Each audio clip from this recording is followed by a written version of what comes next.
जय हिंद जय भारत। आप देख रहे हैं अजय भारत मीडिया, जहां हम बनते हैं जनता की आवाज़। गुरुग्राम के अंदर एक कार्यक्रम आयोजित हुआ इलेक्ट्रिक व्हीकल के ऊपर। भारत देश में उसकी क्या संभावना है, इसको लेकर के भारी वाहन मंत्रालय ने ICAT मानेसर में सेमिनार का आयोजन किया, जिसका मुख्य मकसद इलेक्ट्रिक व्हीकल को बढ़ावा देना है। सरकार का मुख्य मकसद है ज़्यादा से ज़्यादा इलेक्ट्रिक व्हीकल बाजार में आए, जिससे ऑयल की खपत कम हो। ICAT के डायरेक्टर सौरभ दलेला का कहना है, उन्होंने बताया कि ICAT भारी मंत्रालय के अधीन है। यहाँ से भारी व्हीकल की पॉलिसी तैयार होती है। कोरोना के बाद इलेक्ट्रिक वाहन बाजार में बहुत वृद्धि हुई है। मीटिंग में बताया गया कि सरकारों को भारी इलेक्ट्रिक वाहनों के लिए नीतियों सहित जलवायु लक्ष्यों को पूरा करने के लिए और अधिक प्रयासरत रहना चाहिए। 2022 तक वैश्विक इलेक्ट्रिक व्हीकल बाजार का आकार $280 बिलियन था, जिसके बाद 2026 तक $1 ट्रिलियन तक बढ़ने की उम्मीद थी। भारत में भी इलेक्ट्रिक दुपहिया विकास तेजी से हो रहा है।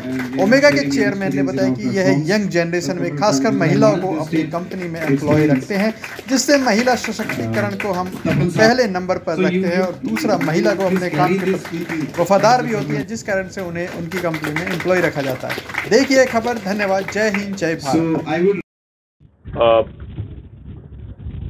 आपने तीन चीजें कही, and out of this I think most importantly जो ICAT करता है वो they are around the safety part of it, because we are more concern of safety. So we are having lots of regulations to test the vehicles before they are launched and before they are brought to the public through ICAT, and it's safety part of it. And we are a third party kind of a thing, so we are not connected with any of the industry or OEMs or any startup. So that's number one. Number two, analysis with the user. That's the area where it is, India का जो overall ecosystem है उसमें it is between the manufacturer and the customer. अगर machine अच्छी नहीं है तो customer को फ्रीडम है कि ना खरीदे, और अगर मशीन बहुत अच्छी है तो कस्टमर को फ्रीडम है कि वो खरीदे। तो until less it is unsafe, the market is open for everyone. तो जिसको जो खरीदना है वो खरीद सकता है।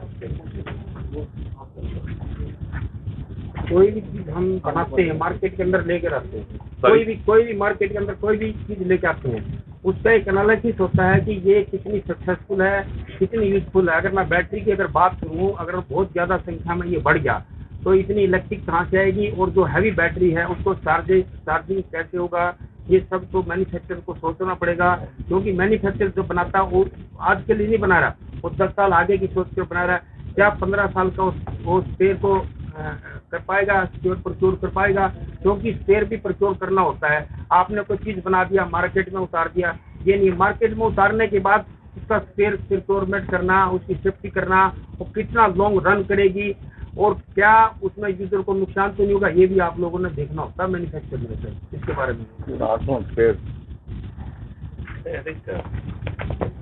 टेक्निकल क्वेश्चन है, टोटली टेक्निकल क्वेश्चन है। आई थिंक जहाँ तक गाड़ियों का स्पेयर की सवाल है, जब गाड़ी बनाते हैं मैन्युफैक्चरिंग करते हैं, एक रेगुलेशन है कि हम जब गाड़ी बंद भी करते हैं उसके 10 साल बाद तक भी स्पेयर देते रहेंगे। ये कानून है।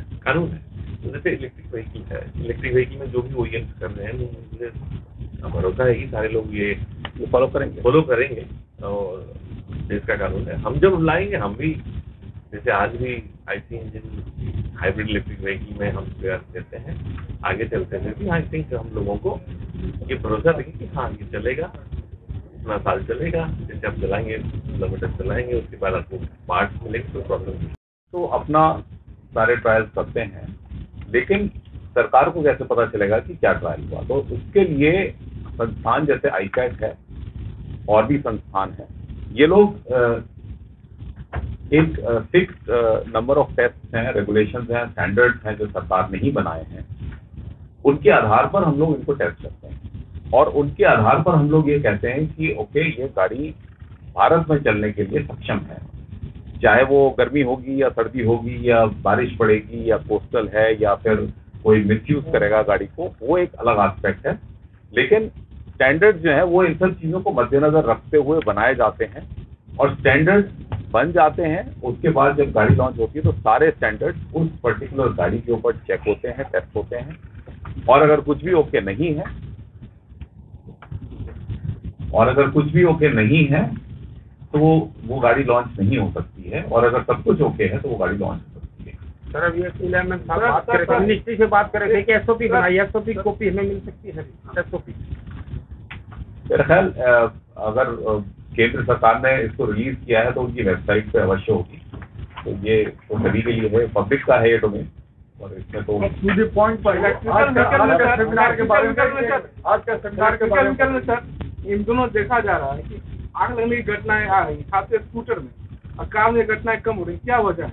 जबकि यूथ जो है इस तरह मोटिवेट हो रहा है, खासकर महिलाएं भी स्कूटी को पसंद करती हैं चलाना, है इस तरह का ये महिलाओं का सर्विसकरण है महिलाओं का, लेकिन स्कूटी में ज्यादा इस तरह की घटनाएं आ रही, तो क्या इसमें तकनीकी खराबी है? देखिए, हर एक 2 व्हीलर या 3 व्हीलर या 4 व्हीलर में जो भी घटनाएं हो रही हैं, ये इसमें डेफिनेटली सबको चिंता वाली विषय है और सबको हमें काम करना है। क्या वजह हो सकती है, बड़ा मुश्किल है। देखिए, आप ये समझें इस चीज़ को कि एक बार गाड़ी में आग लग जाती है तो उसको एनालाइज करना कि कहाँ से आग शुरू हुई होगी, बड़ा मुश्किल काम है। लेकिन फिर भी बहुत सारे इंजीनियर्स ने इस पर काम किया है, बहुत सारे सरकार के इनिशिएटिव्स हैं जिसपे ये काम हुआ है, और इसके आधार पर नए नए स्टैंडर्ड्स बन रहे हैं। और मेरे ख्याल से अगर आपने मुझे सुना हो तो मैंने यही कहा था कि जब एक डीजल या पेट्रोल की गाड़ी नहीं चलती है, कुछ प्रॉब्लम आती है, मान लीजिए उसकी कूलिंग में प्रॉब्लम आई, जो मैंने उदाहरण दिया था वो यही था कि मान लीजिए वो गर्म हो जाता है, और जैसा सर ने बताया कि वो पानी डालने जाता है और पानी नहीं डाल पाता है क्योंकि उसमें कुछ है नहीं इस तरह का। लेकिन एक माइंडसेट है कि अगर गर्म हो भी जाएगा तो कम से कम आग नहीं लगेगी। IC इंजन का ये माइंडसेट है। कुछ भी ऐसा हो जाता है तो इतना नहीं होगा जितना हम EV में सोच रहे हैं या देख रहे हैं। तो EV में जो अनसेफ सिचुएशंस हैं वो थोड़ी कंपैरेटिव टू IC थोड़ी सी ज्यादा रहेंगी, और इस पे सभी लोग काम कर रहे हैं यहाँ पर। इसीलिए आपने सब्जेक्ट देखा होगा थर्मल मैनेजमेंट ऑफ EV की बात हो चुकी है, अब हम थर्मल मैनेजमेंट की बात कर रहे हैं, क्योंकि वो एक विषय ऐसा है जिसपे सबको चर्चा करनी आवश्यक है। क्या लगता है इसको जनरेशन है जो इसको ग्राउंड लेवल पर कैसे तैयार करेंगे कि ये लोग अच्छे टेक्निकल बन सके और आपकी तरह इंजीनियर और आपकी तरह मालिक बन सके? मालिक तो सब अपने खुद बने। ये जो नई जनरेशन है, मैं ये कहूँगा कि अपने पेरेंट्स या अपने ग्रैंड पेरेंट्स के प्रेशर में आके नौकरियां मत करो, कंपनियां बनाओ। इस कंट्री में मैं बहुत सारे युवक और नवयुवकों को देख रहा हूं जो इस कंट्री में जो लहर चल रही है। आप लोग अगर आप हार्ड वर्क करना चाहते हैं, टेक्निकल स्किल, हर एक को मास्टर्स और PhD नहीं, अगर आपके पास आइडियाज़ हैं, आपके पास electrification, green energy, sustainability, battery, power train, motor में आइडियाज़ हैं, तो आप हमारे सोशल मीडिया हैंडल्स में रीच आउट करिए और मैं आपको बहुत सारे डिफरेंट टीम्स, कंपनीज में कनेक्ट करवाऊंगा कि आप लोगों की अपनी अपने आइडियाज़ और अपनी जो कंपनी बिल्डिंग करने की इच्छा है उसमें आपको सपोर्ट मिले। महिला सशक्तिकरण की आपने बात की, महिलाओं का योगदान कैसे रहेगा? मैं आज खासकर बात करूं इलेक्ट्रिक व्हीकल की, इसमें क्या क्या महिलाओं का योगदान? आज मेरी कंपनियों में ऑलमोस्ट 25% महिला हैं। मैंने बोल रखा है कि ईयर 2030 में 55 to 60% तो महिला। क्यों?